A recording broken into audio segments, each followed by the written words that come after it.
Good evening all of you. मैं शांतनु राय हमारा ये स्केल्स प्लेटफॉर्म से आप सभी का स्वागत करता हूं। चलिए फटाफट सभी लोग जुड़ जाइए, चैनल को लाइक कर दीजिए, सब्सक्राइब कर दीजिए और शेयर कर दीजिए। जितने भी ग्रुप्स में जुड़े हुए हैं उन सभी ग्रुप्स में इस लिंक को फटाफट शेयर कर दीजिए। ठीक है, चलिए फटाफट जुड़ जाइए भाई। ऑडियो और वीडियो अगर क्लियर हो तो एक मैसेज कर दीजिए कि audio and video both are clear.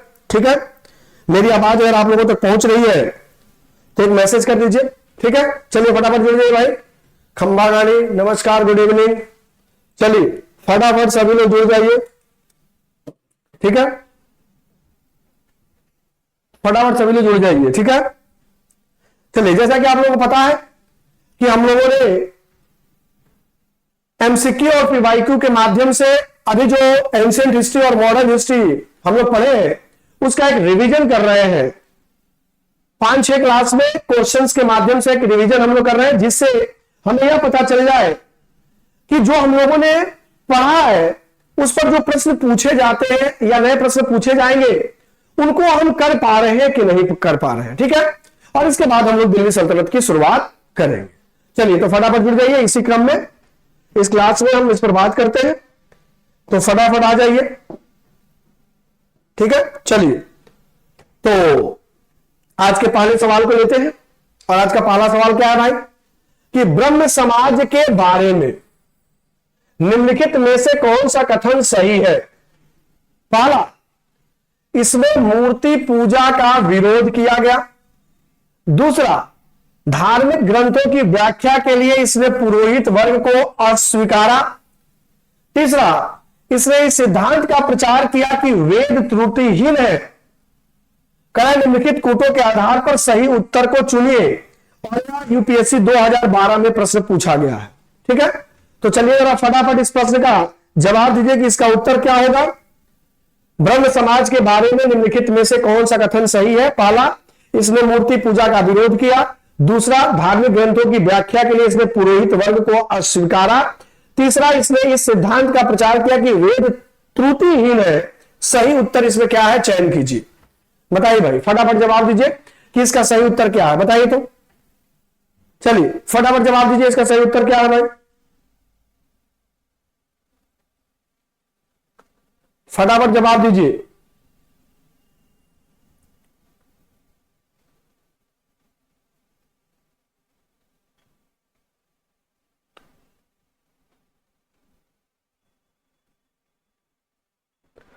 फटाफट जवाब दीजिए क्या होगा इसका सही उत्तर। सभी लोग ध्यान से देखिए इस प्रश्न को। अब ब्रह्म समाज के बारे में बताया था, सामाजिक धार्मिक आंदोलन जब पढ़ा रहा था तो उसमें इसकी चर्चा मैंने की थी। आइए बात करते हैं एक एक करके। क्या है ब्रह्म समाज के बारे में। अब ध्यान रखिएगा, आपको यह पता होगा कि ब्रह्म समाज की स्थापना कौन 1828 ईस्वी में राजा राम मोहन राय के द्वारा की गई थी। पहले इसे ब्रह्म सभा के नाम से जाना जाता था, बाद में ही ब्रह्म समाज के नाम से प्रसिद्ध हो गया। और आपको पता है कि इसमें मूर्ति पूजा का विरोध किया गया है ब्रह्म समाज के द्वारा। तो पहला क्या है, सही है। दूसरी बात है कि धार्मिक ग्रंथों की व्याख्या के लिए इसे पुरोहित वर्ग को अस्वीकार किया गया। बिल्कुल सही है, कहा गया पुरोहित वर्ग की कोई जरूरत नहीं है, इसे अस्वीकार किया गया है। ब्रह्म समाज में कहा गया कि धार्मिक ग्रंथों की व्याख्या के लिए किसी पुरोहित वर्ग या पुरोहितों की आवश्यकता नहीं है। और इस सिद्धांत का प्रचार किया कि वेद त्रुटिहीन है, ऐसा नहीं है। इस सिद्धांत का प्रचार इन्होंने नहीं किया। यानी कि 1 और 2 सही है। कारण सही उत्तर चुनिए। अब 1 और 2 क्या हो जाएगा, कथन बी हो जाएगा। ध्यान रखिएगा, ब्रह्म समाज ने एकेश्वरवाद की स्थापना की। यह एकेश्वरवादी धर्म था। एकेश्वरवादी का मतलब क्या होता है भाई कि ऐसी विचारधारा जो एक ईश्वर की सत्ता को स्वीकार करता हो, ईश्वर की सत्ता को स्वीकार करता हो, उस विचारधारा को एकेश्वरवादी कहते हैं। तो ब्रह्म समाज ने एकेश्वरवाद की स्थापना की। एक ईश्वर की सत्ता की बात करता है या मूर्ति पूजा का विरोध करता है, जाति व्यवस्था का खंडन करता है, महिलाओं के सम्मान की बात करता है, महिला शिक्षा की बात करता है। ठीक है, ब्रह्म समाज में जो बहुदेववादी, जो जाति उत्पीड़न, जो अनावश्यक अनुष्ठान थे, उसका विरोध किया गया। इस बात को इसमें ध्यान रखिएगा। ब्रह्म समाज जब पढ़ा रहे थे तो सारी बातें आप लोगों को मैंने बताई हुई थी। ठीक है, तो ये प्रश्न यूपीएससी के द्वारा पूछा गया है। आगे इसमें और ऑप्शन जोड़ देंगे क्या जोड़ देंगे? मान लीजिए क्वेश्चन, भाई टॉपिक तो वही है, क्वेश्चन क्या कर दिए कि इसमें मूर्ति पूजा का विरोध किया गया। दूसरा कर देंगे कि जाति व्यवस्था का विरोध किया गया। अगला पॉइंट दे देंगे कि महिलाओं के सम्मान की बात की गई, महिला शिक्षा की बात की गई, जो समाज में कुरीतियां व्याप्त थी, बाल विवाह, सती प्रथा, इन सब का इन लोगों ने विरोध किया। और आपको पता है कि राजा राम मोहन राय के प्रयासों से ही क्या हुआ, 1829 के रेगुलेशन 17 के द्वारा सती प्रथा को समाप्त किया गया। तो ये ऑप्शन कोई भी इसमें दिया जा सकता है, 1 2 3 4 करके, इस बात को ध्यान रखिएगा। तो अगर इसको आप समझे हुए हैं तो इस प्रश्न को आसानी से आप कर सकते हो। तो जिन लोगों ने इसका उत्तर सही किया है बहुत अच्छी बात है, जिन लोगों ने इसका उत्तर सही नहीं किया है, जो मॉडर्न हिस्ट्री की मेरी क्लास है उस क्लास को आप लोग देख लीजिए, वहां से इसका उत्तर मिल जाएगा और आसानी से इसको समझ लेंगे आप लोग। ठीक है, चलिए अगले प्रश्न पर आते हैं। अगला प्रश्न है, सत्य शोधक समाज ने संगठित किया, बिहार में आदिवासियों के उन्नयन का एक आंदोलन, गुजरात में मंदिर प्रवेश का एक आंदोलन, महाराष्ट्र में एक जाति विरोधी आंदोलन, पंजाब में एक किसान आंदोलन। और यूपीएससी 2016 में यह प्रश्न पूछा गया है, तो जरा ध्यान से देखिए और इसका जवाब दीजिए। क्या है भाई जब प्रश्न? तो सत्य शोधक समाज ने संगठित किया बिहार में, ठीक है ध्यान रखिए, सत्य शोधक समाज ने संगठित किया बिहार में आदिवासियों के उन्नयन का एक आंदोलन, गुजरात में मंदिर प्रवेश का एक आंदोलन, महाराष्ट्र में एक जाति विरोधी आंदोलन, पंजाब में एक किसान आंदोलन। बताइए क्या इसमें सही है? सही उत्तर का जवाब दीजिए, बोलिए फटाफट, ध्यान से देखिए और इसका जवाब दीजिए।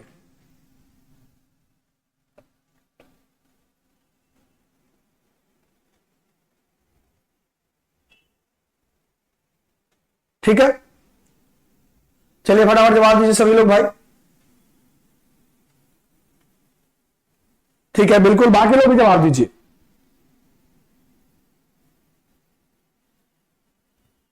अब देखिए, सत्य शोधक समाज की स्थापना कहां? 1873 ईस्वी में महाराष्ट्र में किसके द्वारा किया गया? ज्योतिबा फूले के द्वारा किया गया, इस बात को ध्यान रखिएगा। यह क्या था? यह महाराष्ट्र में एक जाति विरोधी आंदोलन था। क्या था भाई? यह महाराष्ट्र में एक जाति विरोधी आंदोलन था और खास करके यह उच्च जातियों के वर्चस्व, किसके? उच्च जातियों के वर्चस्व और ब्राह्मणवाद के खिलाफ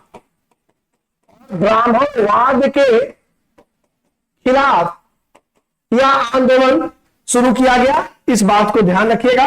ठीक है, इसका मकसद क्या था कि निचली जाति के जो लोग हैं और उनका जो शोषण किया जा रहा है, उनका जो उत्पीड़न किया जा रहा है, तो निचली जाति के लोगों के शोषण और उत्पीड़न से मुक्ति दिलाना ही सत्य शोधक समाज का उद्देश्य था, इस बात को ध्यान रखिएगा। इसमें क्या था? निचली जाति के लोगों के बीच शिक्षा का प्रसार, उनमें जागरूकता लाना और उनके शोषण के खिलाफ संगठित होने का प्रयास किया गया, इस बात को ध्यान रखिएगा। ये जो समाज था, जो सत्य शोधक समाज था, इसने ब्राह्मण सर्वोच्चता को सिरे से खारिज कर दिया, इस बात को ध्यान रखिएगा। ठीक है ना? इस समाज में सामाजिक सुधारों को बढ़ावा दिया गया, जैसे कम खर्च वाली शादियों की बात की गई, अंतर जातीय विवाह की बात की गई, यह सारी बातें यहां बताई गई, इस बात को ध्यान रखिएगा। तो इसका उत्तर क्या हो जाएगा? इसका उत्तर हो जाएगा दूसरे का सी। तो यह जानना आपको बहुत जरूरी है। आपसे प्रश्न यह भी पूछ सकता है कि सत्य शोधक समाज से संबंधित कथनों पर विचार करिए। पहला दे देगा कि सत्य शोधक समाज की स्थापना ज्योतिबा फूले ने किया। दूसरा दे देगा कि सत्य शोधक समाज की स्थापना उच्च जातियों के वर्चस्व और ब्राह्मणवाद के खिलाफ किया गया। तीसरा दे देगा कि सत्य शोधक समाज की स्थापना 1873 में महाराष्ट्र में किया गया। और नीचे दे देगा ऑप्शन की कौन सा कथन सही है।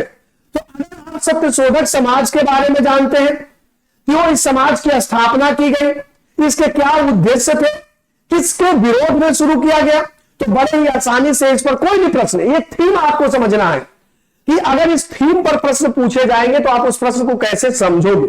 तो कोई भी संगठन है, कोई भी समाज है, कोई भी सभा है, संगठन है, उसकी स्थापना क्यों की गई, उसके स्थापना के उद्देश्य क्या थे और किनके विरोध में उसको किया गया, इन सारी बातों को जब आप समझ जाओगे तो यहां से संबंधित, इस थीम से संबंधित कोई भी प्रश्न पूछेगा बड़ी आसानी से उसका उत्तर आप दे दोगे। इस बात को ध्यान रखिएगा। तो इसका उत्तर क्या हो जाएगा, महाराष्ट्र में एक जाति विरोधी आंदोलन। ठीक है, ध्यान रखिएगा, यह यूपीएससी 2016 का प्रश्न है। ठीक है, चलिए अगले प्रश्न पर आते हैं। 3 कथन दिया गया, कह रहा है निम्नलिखित कथनों पर विचार करिए। पहला, कलकत्ता यूनिटेरियन कमिटी। दूसरा, Tabernacle of New Dispensation Indian Reform Association. कह रहा है कि केशव चंद्र सेन का संबंध उपयुक्त में से किसकी या किनकी स्थापना से है। तो ध्यान से देखिए और जरा जवाब दीजिए कि इसका सही उत्तर होगा, बताइए।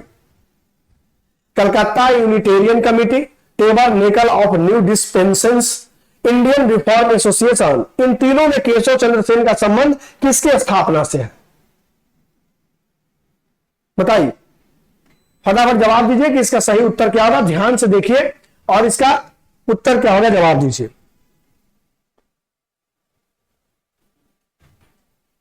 ठीक है, फटाफट जवाब दीजिए कि इसका उत्तर क्या होगा।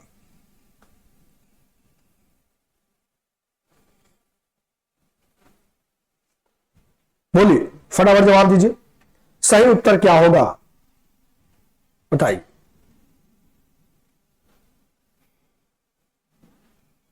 बोलिए।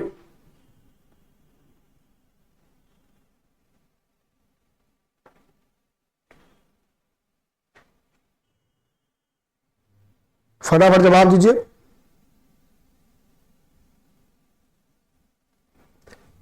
चलिए अब देखिए, आइए बात करते हैं कि किसका संबंध केशव चंद्र सेन से, यानी किसकी स्थापना इन्होंने की। तो जो पहला है कलकत्ता यूनिटेरियन कमेटी, इसकी स्थापना की थी किसने, राजा राम मोहन राय ने।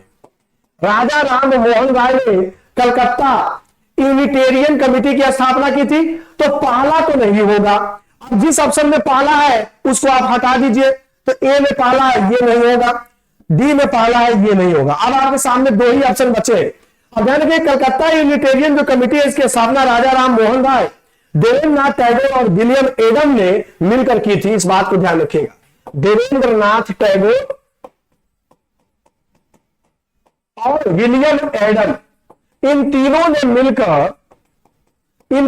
मिलकर इसकी स्थापना की थी। किसकी, कलकत्ता यूनिटेरियन कमेटी की। और इस समिति का गठन भारत में यूनिटेरियनवाद को बढ़ावा देने के लिए किया था।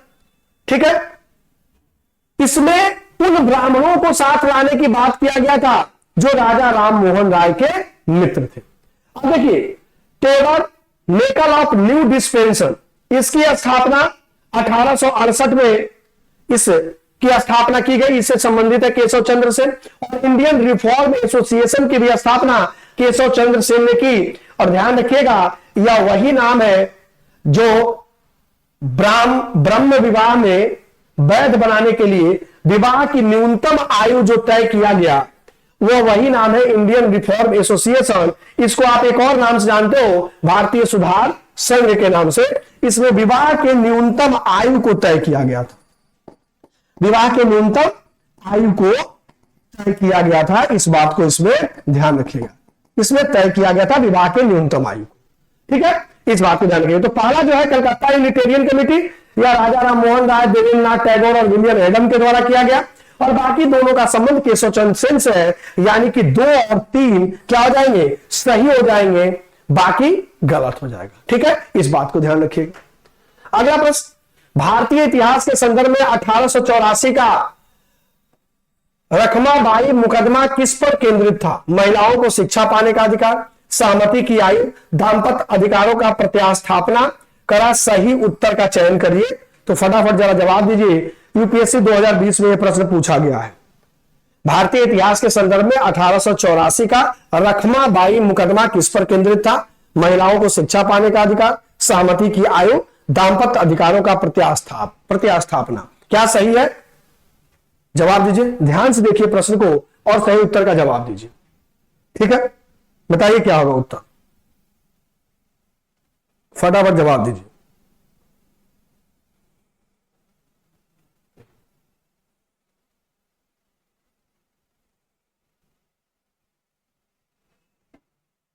बोलिए, फटाफट जवाब दीजिए, इसका सही उत्तर क्या होगा। बाकी लोग भी जवाब दीजिए। ठीक है, इसके माध्यम से बहुत सारी ऐसी चीजें हैं जिसका रिवीजन हो जाएगा। इसीलिए मॉडर्न हिस्ट्री और एंशिएंट हिस्ट्री समाप्त होने के बाद मैंने ऐसा सोचा कि आपका पीवाईक्यू और एमसीक्यू के माध्यम से हम एक बार इसका रिवीजन करवा दें, फिर हम लोग आगे इसकी शुरुआत करेंगे। ठीक है, तो बताइए इसका उत्तर क्या होगा।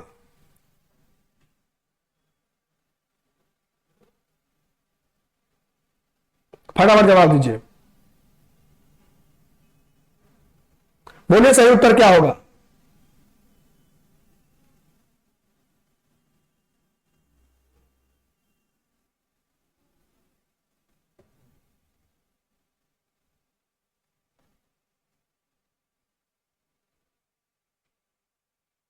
ठीक है,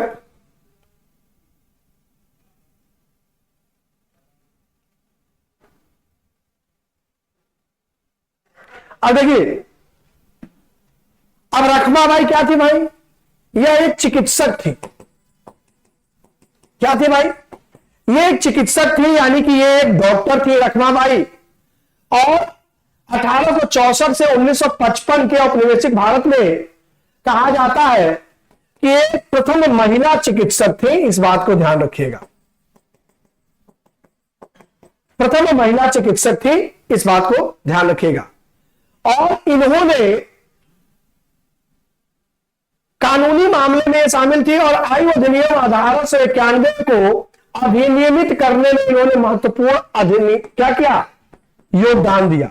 1891 ईस्वी की आयु अधिनियम में इन्होंने अपना प्रमुख योगदान दिया। इस बात को ध्यान रखिएगा। तो ये महिलाओं को शिक्षा पाने के अधिकार से संबंधित नहीं थे, ये सहमति आयु से संबंधित थे। यानी कि जिसमें एक होगा वो सही नहीं होगा। यानी कि इसमें एक है तो ये सही नहीं होगा, इसमें एक है तो ये सही नहीं होगा, इसमें एक है तो ये सही नहीं होगा।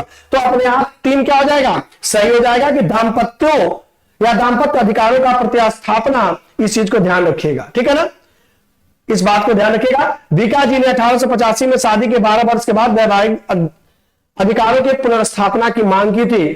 तो दूसरा और तीसरा सही हो जाएगा, पहला गलत हो जाएगा। तो ध्यान रखिएगा, कभी प्रश्न पूछा जा सकता है आपसे कि रखमाबाई थी क्या? तो औपनिवेशिक भारत में प्रथम महिला चिकित्सक थी, इस बात को ध्यान रखिएगा। ठीक है, चलिए अगला प्रश्न। निम्नलिखित स्वतंत्रता सेनानियों पर विचार कीजिए।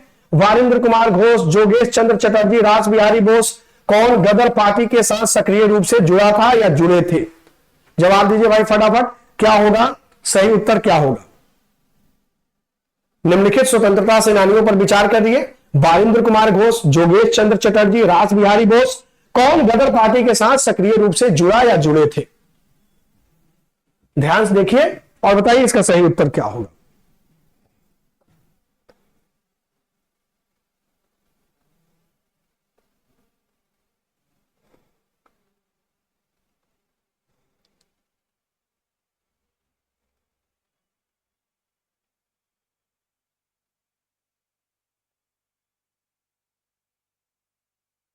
ठीक है,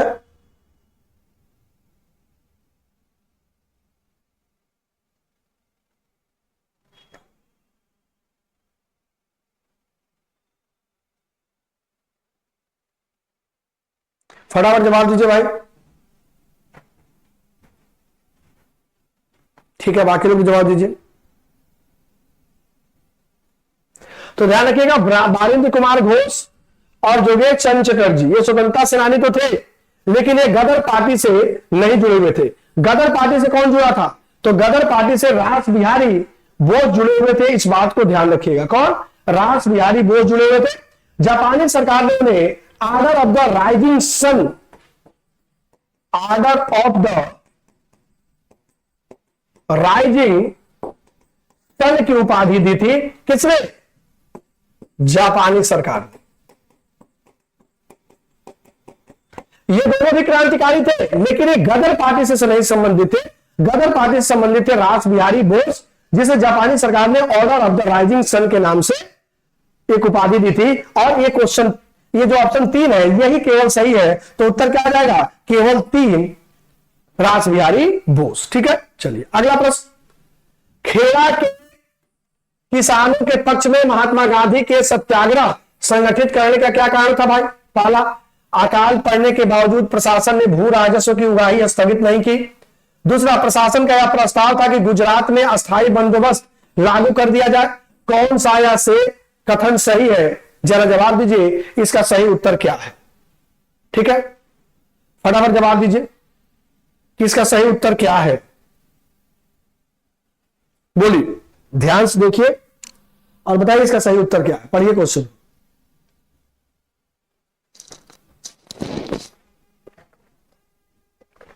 बताइए।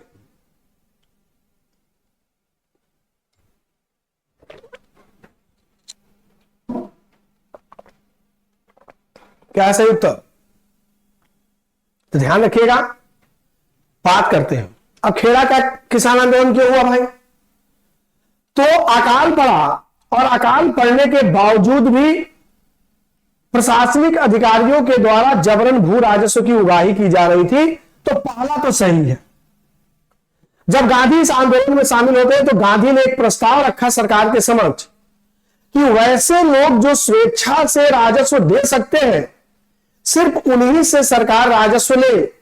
जो राजस्व देने की स्थिति में नहीं है, उन लोगों से जबरन राजस्व की वसूली न की जाए। और इसके लिए भू राजस्व न देने की या कर न अदायगी का आंदोलन चलाया। ये बिल्कुल सही है पहला। जो दूसरी बात है कि प्रशासन का यह प्रस्ताव था कि गुजरात में अस्थायी बंदोबस्त लागू की जाए, यह गलत है, इस बात को ध्यान रखिएगा। ऐसा नहीं था।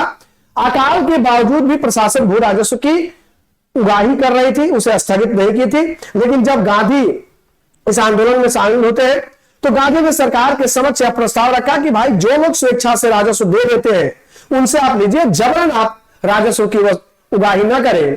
बाद में गांधी की बात को सरकार को माननी पड़ती है और फिर यह आंदोलन स्थगित की जाती है। इस बात को ध्यान रखिएगा। तो केवल एक सही है, तो उत्तर क्या हो जाएगा? उत्तर हो जाएगा ए। इस बात को ध्यान रखिएगा। ठीक है, अगला प्रश्न। 1905 में लॉर्ड कर्जन द्वारा किया गया बंगाल का विभाजन कब तक बना रहा? पहला, ए प्रथम विश्व युद्ध तक, जिसमें अंग्रेजों को भारतीय सैनिकों की आवश्यकता पड़ी और विभाजन समाप्त किया गया। बी, सम्राट जॉर्ज पंचम द्वारा दिल्ली में 1911 के शाही दरबार में कर्जन के अधिनियम को निराकृत कर दिया गया। सी, महात्मा गांधी द्वारा अपना सविनय अवज्ञा आंदोलन आरंभ करने तक। और डी, भारत के 1947 में हुए विभाजन तक, जब पूर्वी बंगाल पूर्वी पाकिस्तान बन गया। यूपीएससी 2014 में प्रश्न पूछा गया है। आसान प्रश्न है, इसको बड़ी आसानी से जवाब दे सकते हैं। अगर जो इसका जवाब नहीं दे रहा है तो फिर आप एक अपराध कर रहे हो, तैयारी अच्छे से नहीं कर रहे हो, टाइम पास कर। सबको पता है, तर बी हो जाएगा। 1911 में बंगाल विभाजन के को रद्द कर दिया गया था। इस बात को ध्यान रखें। चलिए अगला प्रश्न। गदर क्या था? गदर क्या था? ए, भारतीयों का एक क्रांतिकारी संघ जिसका प्रधान कार्यालय सैन फ्रांसिस्को में था। बी, एक राष्ट्रवादी संगठन जो सिंगापुर से संचालित था। सी, एक उग्रवादी संगठन जिसका प्रधान कार्यालय बर्लिन में था। और डी, भारत की स्वतंत्रता के लिए कम्युनिस्ट आंदोलन जिसका प्रधान कार्यालय ताशकंद में था। करा गदर क्या था? और ये यूपीएससी 2014 में प्रश्न पूछा गया है। तो जरा फटाफट इसका उत्तर बताइए कि इसका उत्तर क्या होगा। गदर क्या था? भारतीयों का एक क्रांतिकारी संघ जिसका प्रधान कार्यालय सैन फ्रांसिस्को में था। बी, एक राष्ट्रवादी संगठन जो सिंगापुर से संचालित था। सी, एक उग्रवादी संगठन जिसका प्रधान कार्यालय बर्लिन में था। और डी, भारत की स्वतंत्रता के लिए कम्युनिस्ट आंदोलन जिसका प्रधान कार्यालय ताशकंद में था। क्या होगा इसका उत्तर, जरा बताइए, फटाफट जवाब दीजिए। इसका सही उत्तर क्या होगा? बोलिए।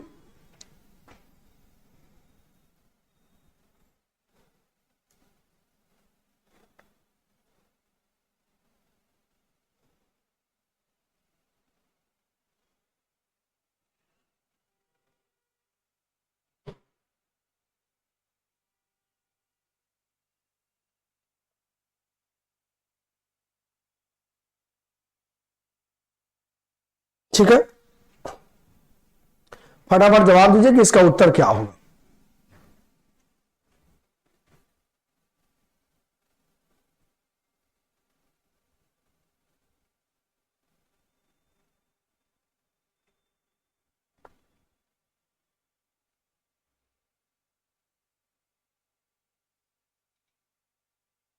अब देखिए इसका जो सही उत्तर है वो तो ये हो जाएगा, भारतीयों का एक क्रांतिकारी संघ जिसका प्रधान कार्यालय कहां था, इसका प्रधान कार्यालय सैन फ्रांसिस्को में था। अब ध्यान रखिएगा जो ये गदर है, या क्या था भाई गदर, तो ब्रिटिश शासन को समाप्त करने के लिए यह आंदोलन उत्तरी अमेरिका में भारतीयों के बीच या 20वीं सदी का एक आंदोलन था।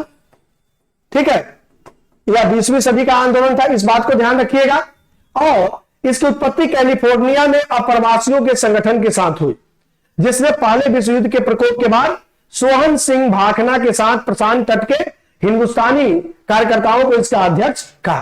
ठीक है, लाला हरदयाल ने कट्टरपंथियों के बौद्धिक कार्यकर्ताओं में अमेरिकियों का व्याख्यान दिया और इस तरीके से गदर नामक एक साप्ताहिक पत्रिका का भी संचालन किया गया और उस पत्रिका के माध्यम से वो आ रहे भारतीयों में स्वतंत्रता की चेतना जागृत करने का प्रयास किया गया। इस बात को ध्यान रखिएगा। ठीक है ना, आगे आप पढ़ते हो, आपको बताया भी था कामाघाटू मारा प्रकरण और ये सब यहां पर जुड़ जाता है आकर, तो ध्यान रखिएगा। गदर क्या है, तो भारतीय क्रांतिकारियों का एक संघ था जिसका प्रधान कार्यालय सैन फ्रांसिस्को था और यह 20वीं सदी का एक आंदोलन था जो ब्रिटिशों के विरुद्ध वहां रहे भारतीयों में एक स्वतंत्रता की चेतना जागृत करने का प्रयास करता। ठीक है, चलिए आगे बढ़ते हैं। अगला प्रश्न, निम्नलिखित में से किस आंदोलन के कारण भारतीय राष्ट्रीय कांग्रेस का विभाजन हुआ जिसके परिणाम स्वरूप नरम दल और गर्म दल का उद्भव हुआ? स्वदेशी आंदोलन, भारत छोड़ो आंदोलन, असहयोग आंदोलन, सविनय अवज्ञा आंदोलन। बताओ भाई, एकदम आसान सवाल है, क्या होगा इसका उत्तर? किस आंदोलन के दौरान? तो बंगाल विभाजन हुआ, बंगाल विभाजन के बाद कौन सा आंदोलन शुरू हुआ? तो बंगाल विभाजन के बाद स्वदेशी आंदोलन की शुरुआत हुआ, विदेशी वस्तुओं का बहिष्कार की बात की गई और इसी स्वदेशी आंदोलन के मुद्दे पर कांग्रेस के अंदर दो विचारधाराएं उत्पन्न हुई, एक को नरम दल कहा गया और एक को गर्म दल, यानी कि उदारवादी और उग्रवादी। तो ये जो विभाजन हुआ इसका कारण था कि ये लोग बंगाल के बाहर अंग्रेजों के द्वारा किए गए इस कृत्य का प्रचार करना चाहते थे, लेकिन जो दूसरा खेमा था नरम दल का वो इसको स्वीकार नहीं करना चाहता था। कई मुद्दों पर, शिक्षा, स्वशासन, इसके मुद्दे पर क्या हुआ, 1907 में सूरत का जो कांग्रेस अधिवेशन हुआ, उस सूरत के कांग्रेस अधिवेशन में कांग्रेस का विभाजन हो गया। तो स्वदेशी आंदोलन आप एक बार कह सकते हो, बंगाल विभाजन के बाद इस आंदोलन की शुरुआत हुई थी। ठीक है, चलिए आगे बढ़ते हैं। 1907 में सूरत में भारतीय राष्ट्रीय कांग्रेस के विभाजन का मुख्य कारण क्या था? देखिए यूपीएससी 2016 पूछा गया है। जब मैं पढ़ा रहा था इन सारी बातों पर मैंने चर्चा की हुई थी कंसेप्चुअल क्लैरिटी के साथ साथ। जो लोग आज नए हैं वो हमारे मॉडर्न हिस्ट्री की क्लास को जरूर देख लें, पीछे जाके इन सारी बातों को मैंने वहां पर समझाया हुआ है। करा 1907 में सूरत में भारतीय राष्ट्रीय कांग्रेस के विभाजन का मुख्य कारण क्या था? एक, लॉर्ड मिंटो द्वारा भारतीय राजनीति में सांप्रदायिकता का प्रवेश करना, अंग्रेजी सरकार के साथ नरमपंथियों की वार्ता करने की क्षमता के बारे में चरमपंथियों में विश्वास का अभाव, मुस्लिम लीग की स्थापना, भारतीय राष्ट्रीय कांग्रेस का अध्यक्ष निर्वाचित हो सकने में अरविंद घोष की असमर्थता। बताइए भाई क्या इसका उत्तर होगा? जरा फटाफट जवाब दीजिए। तो अगर कॉमन सेंस लगाओगे तो इस प्रश्न का उत्तर मिल जाएगा। कॉमन सेंस लगाओगे तो इस प्रश्न का उत्तर आप दे दोगे। देखते हैं कितने लोग कॉमन सेंस लगाते हैं। फटाफट जरा जवाब दो। तो बताओ भाई, फटाफट जवाब दो।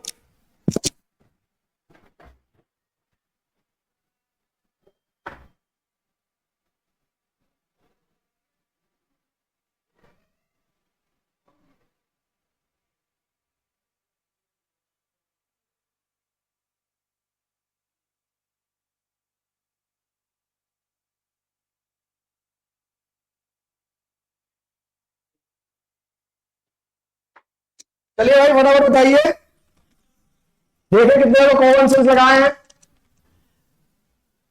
क्या था? अरे सीधे सीधे नरमपंथियों मतलब क्या, उदारवादियों का। इनको विश्वास ही नहीं था उग्रवादियों नरमपंथियों की वार्ता पर यानी कि उदारवादियों की बातचीत पर ये जो गरम दल वाले थे ये विश्वास नहीं कर पा रहे थे, क्योंकि अभी तक ये असफल थे। 1885 में कांग्रेस की स्थापना हुई थी और 85 से लेकर जब आप लोगों को पढ़ा रहा था कांग्रेस, तो उसको 3 चरणों में बांटकर पढ़ाया था। तो 1885 से 1905, 1905 से 1919 और 1919 से 1947, तो ये असफल रहे थे उदारवादी। तो इनके बातचीत पर कि अंग्रेज सरकार के साथ ये अधिकार, भारतीयों के अधिकारों के लिए बात कर पाएंगे कि नहीं, इनको विश्वास नहीं था। ये कह रहे थे कि आप गारंटी दो हमें कि आप स्वराज के मुद्दे पर बात करोगे, आप स्वशासन के मुद्दे पर बात करोगे, इन सारे मुद्दों पर बात करोगे, लेकिन इनको विश्वास नहीं था। इस वजह से ये मुख्य कारण था इसका विभाजन होना। ठीक है, इस बात ध्यान रखिएगा। उत्तर क्या हो जाएगा? उत्तर हो जाएगा बी। ठीक है, चलिए आगे बढ़ते हैं। अगला प्रश्न है, स्वदेशी और बहिष्कार पहली बार किस घटना के दौरान संघर्ष के विधि के रूप में अपनाए गए थे?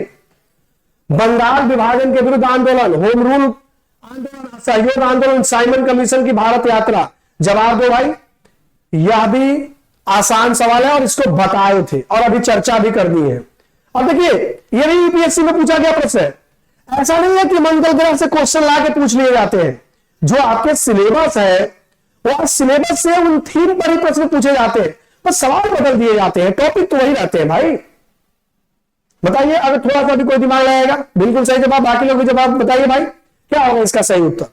फटाफट जरा जवाब बताइए, इसका सही उत्तर क्या होगा, बोलिए।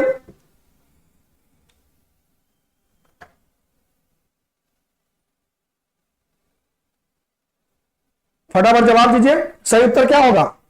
तो भाई, जब बंगाल विभाजन हुआ उसी समय तो स्वदेशी अपनाने की बात की गई और विदेशी वस्त्रों के बहिष्कार की बात की, विदेशी वस्तुओं की बहिष्कार की बात की गई। तो बंगाल विभाजन के विरोध में स्वदेशी अपनाने की बात की गई और विदेशियों की बहिष्कार की बात की, जो भी विदेशी वस्तु हो उनका हम बहिष्कार करेंगे। तो स्वदेशी और बहिष्कार की पहली बार जो इस शब्द का प्रयोग किया गया या इसका बड़े पैमाने पर उपयोग ही नहीं किया गया, इसको कार्य रूप में परिणित भी किया गया। कई स्वदेशी स्कूलों कॉलेजों की स्थापना की गई, स्वदेशी वस्तुओं का निर्माण प्रारंभ हुआ, विदेशी वस्तुओं का बहिष्कार शुरू हुआ। ये बंगाल विभाजन के विरुद्ध जब स्वदेशी आंदोलन शुरू हुआ उसी में ये सारी बातें शुरू हुई। ठीक है, चलिए अगला प्रश्न, निम्नलिखित में से कौन सा एक चंपारण सत्याग्रह का एक अति महत्वपूर्ण पहलू है? ध्यान रखिएगा, क्या पूछ रहा है, कौन सा एक चंपारण सत्याग्रह का अति महत्वपूर्ण पहलू है? ए, राष्ट्रीय आंदोलन में अखिल भारतीय स्तर पर अधिवक्ताओं, विद्यार्थियों, महिलाओं की सक्रिय सहभागिता। बी, राष्ट्रीय आंदोलन में भारत के दलित और आदिवासी समुदायों की सक्रिय भागीदारी। सी, भारत के राष्ट्रीय आंदोलन में किसान असंतोष का सम्मिलित होना। डी, रोपण फसलों और वाणिज्यिक फसलों की खेती में भारी गिरावट। जरा फटाफट जवाब दीजिए कि इसका सही उत्तर अति महत्वपूर्ण पहलू। ध्यान रखिएगा, जब प्रश्न पूछे जाते हैं उन प्रश्नों में आप देखो क्या पूछा जा रहा है। तो कह रहा है निम्नलिखित में से कौन सा एक का चंपारण सत्याग्रह का क्या अति महत्वपूर्ण पहलू है, बताइए, फटाफट जवाब दीजिए। जब किसान आंदोलन में पढ़ाया था, अगर किसान आंदोलन को भी आप समझे होगे तो यहां पर उत्तर दे दोगे। अगर आप चंपारण आंदोलन में पढ़ाया था वो भी समझोगे तो यहां पर उत्तर दे दोगे। क्या एक महत्वपूर्ण कारण था भाई, अति महत्वपूर्ण? तो ध्यान रखिएगा, इस समय भारत के राष्ट्रीय आंदोलन में किसान असंतोष का सम्मिलित होना एक अति महत्वपूर्ण कारण था, क्योंकि देखिए 1917 में चंपारण का आंदोलन हुआ और यह भारत में गांधी का पहला सफल आंदोलन था। इसी समय राष्ट्रीय आंदोलन में किसान आंदोलन सम्मिलित हुआ। ऐसा नहीं कि इसके पहले किसान आंदोलन नहीं होते थे, क्षेत्रीय स्तर पर किसान आंदोलन होते थे, क्षेत्रीय स्तर के नेता उसका नेतृत्व करते थे और आंदोलन समाप्त होता था, नेता भी समाप्त हो जाते थे। लेकिन यहां से चंपारण आंदोलन से जो किसान आंदोलन की शुरुआत हुई, इस आंदोलन का नेतृत्व क्षेत्रीय स्तर के नेताओं के साथ साथ राष्ट्रीय स्तर के नेताओं ने भी करना प्रारंभ कर दिया। और आंदोलन जब समाप्त हुआ तो इस आंदोलन के नेतृत्व कर रहे क्षेत्रीय नेताओं ने राष्ट्रीय स्तर के नेताओं के साथ मिलकर राष्ट्र की स्वतंत्रता के लिए राष्ट्र के लोगों में राष्ट्रीय चेतना जागृत करने का प्रयास करने लगे। इसके बाद 1958 खेड़ा आंदोलन हुआ। इन सब देखो, यहीं से किसान असंतोष जो है या भारत के राष्ट्रीय आंदोलन में किसान आंदोलन शामिल होने लगे और किसान राष्ट्रीय आंदोलन से जुड़ने लगे। यह एक अति महत्वपूर्ण पहलू है चंपारण सत्याग्रह का। इस बात को आपको ध्यान रखना होगा। ठीक है, उत्तर क्या हो जाएगा? उत्तर हो जाएगा आपका सी। ठीक है, चलिए आगे बढ़ते हैं। अगला प्रश्न है कि स्वदेशी आंदोलन के संदर्भ में निम्नलिखित कथनों पर विचार करिए। यूपीएससी 2019 का यह प्रश्न है। जो आप घबराते हो कि कहां से प्रश्न पूछा जाएगा, कैसा प्रश्न पूछा जाता है, आपको वो बता रहा हूं मैं कि देखिए प्रश्न पूछे गए यूपीएससी के द्वारा और कितने आसानी से इन प्रश्नों को आप कर सकते हो। बहुत सारे बच्चे प्रश्न करते हैं सर जो पढ़ा रहे हैं उसमें से हो जाएगा और कुछ पढ़ना पड़ेगा, जो कंटेंट आ रहा है उससे हो जाएगा। अरे भाई, प्रत्यक्षम किम प्रमाणम, आप जो पढ़ रहे हो पहले उसको कंप्लीट कर लो, पहले ये तय कर लो कि जो हमने पढ़ा वहां से अगर प्रश्न पूछे जाएंगे तो हम गलत नहीं करेंगे। अगर ये जब तुम्हारा कंफर्म हो जाए, ये तय हो जाए कि ये हो गया, तब नए की बात करो ना। जितना पढ़े हो वहीं से अगर सवाल नहीं कर पा रहे हो यानी अच्छे से नहीं पढ़े हो, फिर उतनी चीजों को तो पहले कंप्लीट करो कि जितनी चीजें कर ली है वहां से गलती ना हो। इस पे अभ्यास करें। आप देखिए जितने भी प्रश्न आ रहे हैं, हम नए प्रश्न बना रहे हैं, आप देख रहे हो वो प्रश्न सारे हमने पढ़ाए हुए और समझाए हुए उस थीम पर, उस टॉपिक पर। जो लोग पढ़े हुए उनको पता है, जिन लोगों को डाउट है वो लोग हमारे पीछे की क्लास के सेशन, ये जो यूपीएससी 2025 का चल रहा है, इसको आप देख लीजिए। आपकी सारी कंसेप्चुअल क्लियरिटी जो है, आपकी अवधारणात्मक समझ जो है वो स्पष्ट हो जाएगी और इन प्रश्नों का उत्तर आप अपने आप देने लगोगे। स्वदेशी आंदोलन के संदर्भ में निम्नलिखित कथनों पर विचार करिए। पहला, इसने देशी शिल्पकारों के कौशल और उद्योगों को पुनर्जीवित करने में योगदान किया। दूसरा, स्वदेशी आंदोलन के एक अव्यय के रूप में राष्ट्रीय शिक्षा परिषद की स्थापना हुई। कौन सा कथन सही है? जरा जवाब दीजिए, इसका सही उत्तर क्या होगा? क्वेश्चन नंबर 13 का उत्तर क्या होगा? बोलिए। स्वदेशी आंदोलन के संदर्भ में कौन सा कथन सही है? पहला, इसने देशी शिल्पकारों के कौशल और उद्योगों को पुनर्जीवित करने में योगदान दिया। दूसरा, स्वदेशी आंदोलन के एक अव्यय के रूप में राष्ट्रीय शिक्षा परिषद की स्थापना हुई। कौन सा कथन सही है? और ये मैंने पढ़ाया हुआ है, ध्यान से बताइए, ध्यान से देखिए, समझ ले लीजिए, कोई जल्दबाजी नहीं है।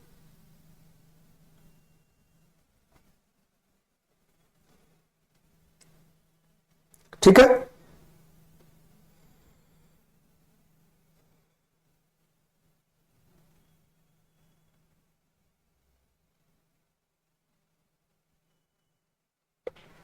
फटाफट जवाब दीजिए, क्या होगा इसका उत्तर?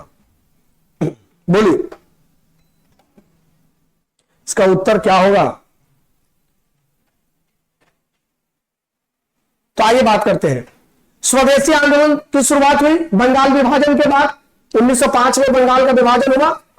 1905 में बंगाल विभाजन हुआ और इस विभाजन के बाद स्वदेशी आंदोलन की शुरुआत हुई। और स्वदेशी आंदोलन की जब शुरुआत हुई तो इसमें क्या हुआ? स्वदेशी को बढ़ावा दिया गया, स्वदेशी को बढ़ावा दिया गया और क्या किया गया? विदेशी वस्तुओं का बहिष्कार किया गया। विदेशी वस्तुओं का बहिष्कार किया गया। अब जब विदेशी वस्तुओं का बहिष्कार करोगे और स्वदेशी अपनाओगे तो जो शिल्पकारों के कौशल है और स्वदेशी जो उद्योग है वो पुनर्जीवित होगा कि नहीं? सही हो जाएगा। अब देखो यहां पर असर्शन और रीजन का भी सवाल बन सकता है, कथन और कारण का। मान लो असर्शन दे दे कि स्वदेशी आंदोलन के दौरान विदेशी वस्तुओं के बहिष्कार किए गए, ये असर्शन हो गया, कथन हो गया। कारण हो जाएगा रीजन। स्वदेशी आंदोलन के कारण देशी शिल्पकारों के कौशल और उद्योगों को पुनर्जीवित करने में स्वदेशी आंदोलन ने योगदान दिया। अब नीचे बना देगा कि कौन सा कथन सही है। ए और आर दोनों सही है, आर ए की व्याख्या कर रहा है। ए और आर दोनों सही है, आर ए की व्याख्या नहीं कर रहा है। ए सही है, आर गलत है, ए गलत है, आर सही है। अब देखो हो गया कि नहीं? यहां से कोई भी प्रश्न बन सकता है। तो असर्शन अब क्या हुआ?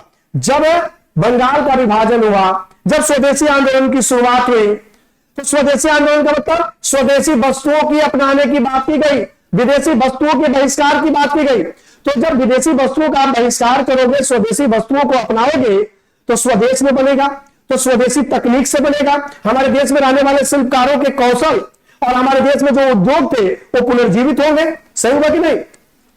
अब इस स्वदेशी आंदोलन के एक अव्यय के रूप में क्या था भाई, स्वदेशी जब अपना रहे हो तो विदेशी शिक्षा का भी तो बहिष्कार करोगे।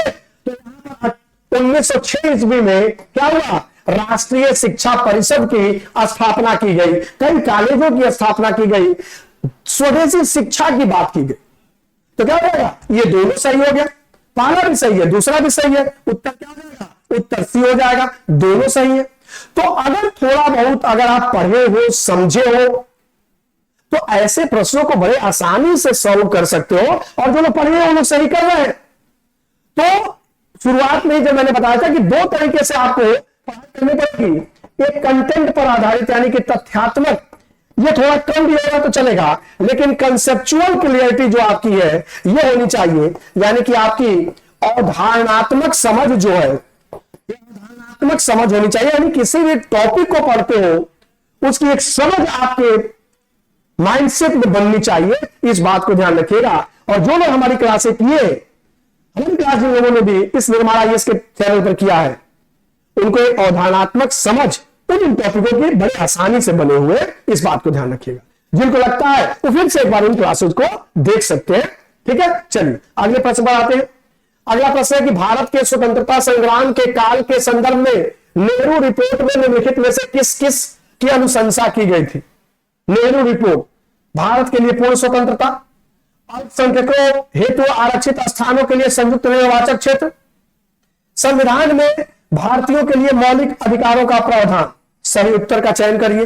क्या है सही उत्तर, जरा फटाफट जवाब दीजिए। ठीक है, प्रश्न को ध्यान से पढ़िए। क्या है प्रश्न?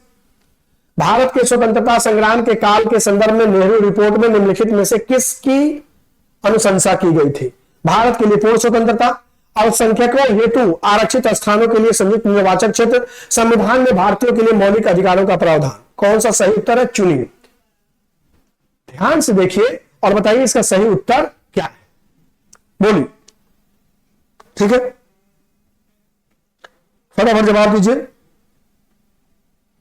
क्या है इसका सही उत्तर?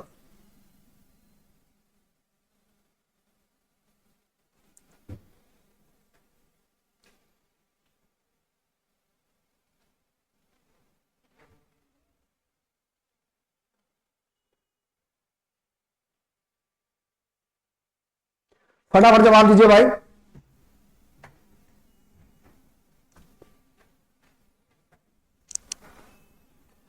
तो थोड़ा सा दिमाग लगाओगे तो इस उत्तर को सही कर दोगे। अगर मान लो नहीं आ रहा है, ये तो आपको पता ही है ना कि नेहरू रिपोर्ट में पूर्ण स्वतंत्रता की बात नहीं की गई थी, ये तो गलत ही है भाई। डोमिनियन स्टेटस की बात की गई थी ना भाई, पूर्ण स्वतंत्रता की बात तो नहीं की गई थी। ये तो आपको इतनी बात तो पता होनी चाहिए भाई कि जो नेहरू रिपोर्ट है उसमें पूर्ण स्वतंत्रता नहीं बल्कि डोमिनियन स्टेटस की बात की गई थी। अब अगर आपको सिर्फ यही पता है बाकी नहीं पता है, पहला सही नहीं होगा। यहां क्या कह रहा है, सही उत्तर चुनिए। तो पहला सही नहीं होगा तो ये भी नहीं होगा, पहला सही नहीं होगा तो सी भी नहीं होगा, पहला सही नहीं होगा तो डी भी नहीं होगा। क्या हो जाएगा? अब एक ही बचा है और चार में से एक तो काला करना ही है। तो अब नहीं भी जानते हो इसका उत्तर, तब भी इस प्रश्न को सही कर लोगे। तो नेहरू रिपोर्ट में पूर्ण स्वतंत्रता की बात नहीं की गई थी, डोमिनियन स्टेटस की बात की गई थी। अल्पसंख्यकों के लिए आरक्षित स्थानों के लिए संयुक्त निर्वाचक क्षेत्र की बात की गई थी। संविधान में भारतीयों के लिए मौलिक अधिकारों का प्रावधान किया गया था। ये दोनों प्रावधान किए गए थे, इस बात को ध्यान रखिएगा। दूसरा और तीसरा सही है, ये पूर्ण स्वतंत्रता की बात सही नहीं है, इस बात को ध्यान रखिएगा। कहा गया कि अगर इसको नहीं स्वीकार करोगे तब हम पूर्ण स्वतंत्रता की बात करेंगे। ठीक है, तो वही पहली स्वतंत्रता जब मनाई गई 26 जनवरी को। ठीक है, ध्यान रखिएगा 1930 में। अगले प्रश्न, रॉलेट एक्ट का लक्ष्य क्या था? युद्ध प्रयासों को अनिवार्य आर्थिक समर्थन, बिना मुकदमा चलाए बंदी बनाना और मुकदमे की सुनवाई की संक्षिप्त प्रक्रिया द्वारा, खिलाफत आंदोलन का दमन, प्रेस स्वतंत्रता पर प्रतिबंध। बताइए भाई क्या होगा इसका सही उत्तर, जरा फटाफट जवाब दीजिए। तो फटाफट जवाब दीजिए कि इसका उत्तर सही क्या होगा, बोलिए फटाफट जवाब दीजिए कि इसका सही उत्तर क्या होगा।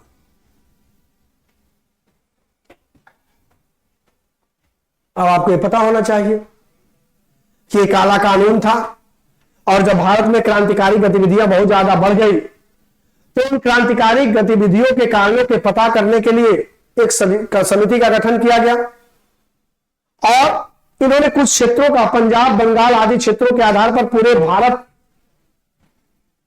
में क्रांतिकारी गतिविधियों का इन लोगों ने अनुमान लगा दिया, और एक रॉलेट एक्ट लाया गया जो काला कानून बताया गया। बिना मुकदमा चलाए इसमें बंदी बना लिया जाता था, बिना मुकदमे की सुनवाई के संक्षिप्त प्रक्रिया द्वारा इसमें कोई भी सजा दे सकते थे। इसलिए इसको कहा गया बिना वकील के, बिना दलील के और बिना अपील के इसे का वो था। तो इसमें उत्तर क्या हो जाएगा, इसका उत्तर हो जाएगा बी, कि बिना मुकदमा चलाए बंदी बना लीजिए बिना मुकदमे के, और अपने इसमें पुलिस को असीमित अधिकार दे दिया गया, किसी को भी गिरफ्तार कर सकते थे शक के आधार पर कि अगर ब्रिटिशों का विरोध करने के संबंध में इसके पास कोई बात हो, कोई ऐसी प्रति इसके पास मिल जाए जिसमें ब्रिटिश सरकार का विरोध किया जा रहा हो, या वो ब्रिटिश सरकार के विरोध वाली विचारधारा संबंधित हो, शक के आधार पर पुलिस गिरफ्तार कर लेती थी और बिना मुकदमा चलाए बंदी बना लेती थी। इस बात को ध्यान रखिएगा, ठीक है। चलिए अगला प्रश्न, भारतीय राष्ट्रीय कांग्रेस का लाहौर अधिवेशन 1929 इतिहास में इसलिए बहुत प्रसिद्ध है क्योंकि अभी बता चुके हैं, जो कॉमन सेंस लगाएंगे उत्तर दे देंगे। क्यों महत्वपूर्ण है? पहला, कांग्रेस ने पूर्ण स्वराज की मांग का एक संकल्प पारित किया। दूसरा, इस अधिवेशन में उग्रवादियों और उदारवादियों के बीच झगड़े को सुलझा लिया गया। तीसरा, इस अधिवेशन में दो राष्ट्रों की मांग के सिद्धांत को अस्वीकार करते हुए एक संकल्प पारित किया गया। कौन सा कथन सही है? जरा फटाफट जवाब दीजिए, इसका सही उत्तर क्या है, बोलिए फटाफट जवाब दीजिए, क्या है इसका सही उत्तर? ध्यान से देखिए और इसका सही उत्तर क्या है इस पर जवाब दीजिए, बताइए।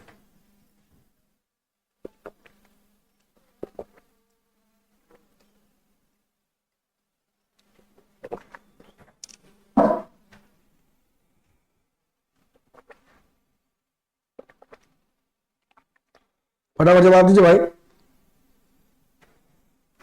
तो ध्यान रखिए, क्या पाला? कांग्रेस ने पूर्ण स्वराज की मांग का एक संकल्प पारित किया, यह सही है। दूसरा, जो इस अधिवेशन में उग्रवादियों और उग्रवादियों के बीच झगड़े को सुलझा दिया गया, ये तो लखनऊ अधिवेशन में ही हो गया था। जो लखनऊ का अधिवेशन था, लखनऊ अधिवेशन में ही यह हो गया था। क्या हो जाएगा? गलत हो जाएगा। अगला, इस अधिवेशन में दो राष्ट्रों के मांग के सिद्धांत को अस्वीकार करते हुए संकल्प पारित किया गया, ऐसा कुछ नहीं था। तो सही कौन सा है भाई? केवल एक। उत्तर क्या हो जाएगा? ए, ठीक है, ध्यान रखिएगा। अगला प्रश्न, साइमन कमीशन के आने के विरुद्ध भारतीय जन आंदोलन क्यों हुआ? ए, भारतीय 1919 के अधिनियम की कार्यवाही का पुनरीक्षण कभी नहीं चाहते थे। बी, साइमन कमीशन ने प्रांतों में द्विशासन की समाप्ति की संतुष्टि की थी। सी, साइमन कमीशन में कोई भी भारतीय सदस्य नहीं था। और डी, साइमन कमीशन ने देश के विभाजन का सुझाव दिया था। बताइए क्यों शुरू हुआ था साइमन कमीशन का विरोध भारतीयों ने क्यों किया?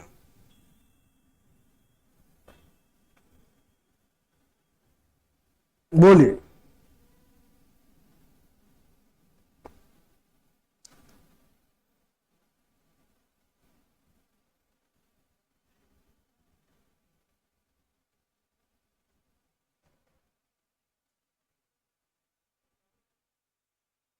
फटाफट जवाब दीजिए भाई, आसान सवाल है। तो इसमें कोई भी भारतीय सदस्य नहीं था। साइमन की अध्यक्षता में 7 सदस्यीय एक प्रतिनिधि मंडल आया जिसमें कोई भी भारतीय नहीं था, सभी ब्रिटिश थे। इसीलिए इसका विरोध किया गया और इसी विरोध के दौरान लाला लाजपत राय पर लाठियां हुई थी जिसमें बाद में उनकी मृत्यु हो गई थी। तो इसीलिए इसका विरोध किया गया, ध्यान रखिएगा। स्वतंत्रता आंदोलन के इतिहास में भारतीय राष्ट्रीय कांग्रेस का 1929 का अधिवेशन इसलिए महत्वपूर्ण है क्योंकि इस अधिवेशन में कांग्रेस के उद्देश्य के तौर पर स्वशासन प्राप्ति की घोषणा की गई। बी, कांग्रेस के लक्ष्य के तौर पर पूर्ण स्वराज प्राप्ति को स्वीकृत किया गया। सी, असहयोग आंदोलन का प्रारंभ हुआ। डी, लंदन में गोलमेज सम्मेलन में भागीदारी करने का निर्णय लिया गया। बताइए भाई, क्यों 1929 का अधिवेशन जो है वह महत्वपूर्ण है? इस बात का जवाब दीजिए। अब इस पर चर्चा हो गई है, जवाब आप दे सकते हो। क्या होगा उत्तर? तो ध्यान रखिएगा, इसी अधिवेशन में पूर्ण स्वराज की प्राप्ति की बात की गई। इस बात को ध्यान रखिए, किसकी? पूर्ण स्वराज की। अगला प्रश्न, रॉलेट सत्याग्रह के संदर्भ में निम्नलिखित में से कौन सा कथन सही है? पहला, रॉलेट अधिनियम सेडिशन समिति की सिफारिश पर आधारित थी। दूसरा, रॉलेट सत्याग्रह में गांधी ने होम रूल लीग का उपयोग करने का प्रयास किया। तीसरा, साइमन कमीशन के आगमन के विरुद्ध हुए प्रदर्शन रॉलेट सत्याग्रह के साथ साथ हुए। सही उत्तर का चयन करिए, जवाब दीजिए, इसका सही उत्तर क्या होगा? बोलिए।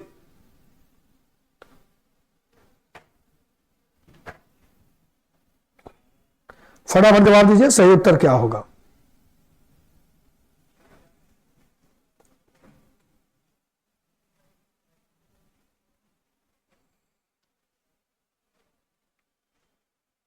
बोलिए भाई।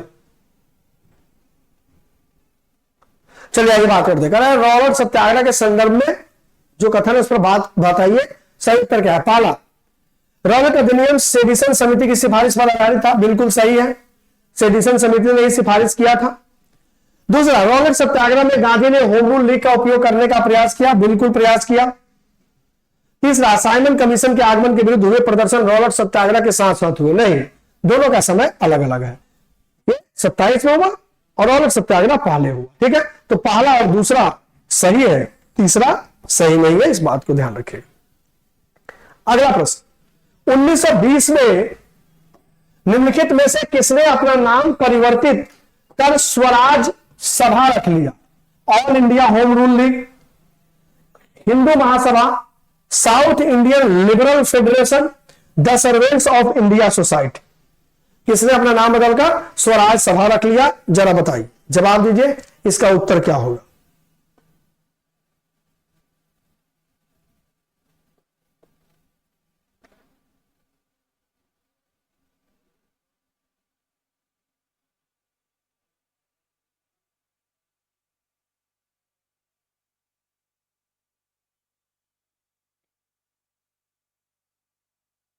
फटाफट जवाब दीजिए भाई।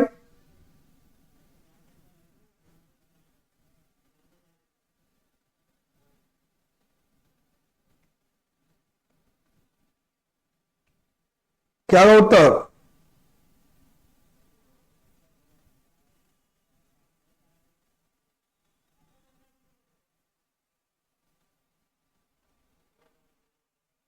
बोलिए। तो ध्यान रखिएगा, all India home rule league ने अपना नाम बदलकर क्या रख लिया था? स्वराज सभा। स्वराज सभा। ठीक है, इस बात को ध्यान रखिएगा। उत्तर क्या हो जाएगा? ए हो जाएगा। ठीक है, तो चलिए आज यही रुकते हैं, फिर कल नए क्लास के साथ मिलते हैं। तब तक के लिए आप सभी लोगों को बहुत बहुत धन्यवाद। सभी लोग स्वस्थ रहिए, मस्त रहिए, प्रसन्न रहिए, माता पिता की सेवा करते रहिए, बड़ों का सम्मान करिए, छोटों को ढेर सारा प्यार दीजिए। धन्यवाद।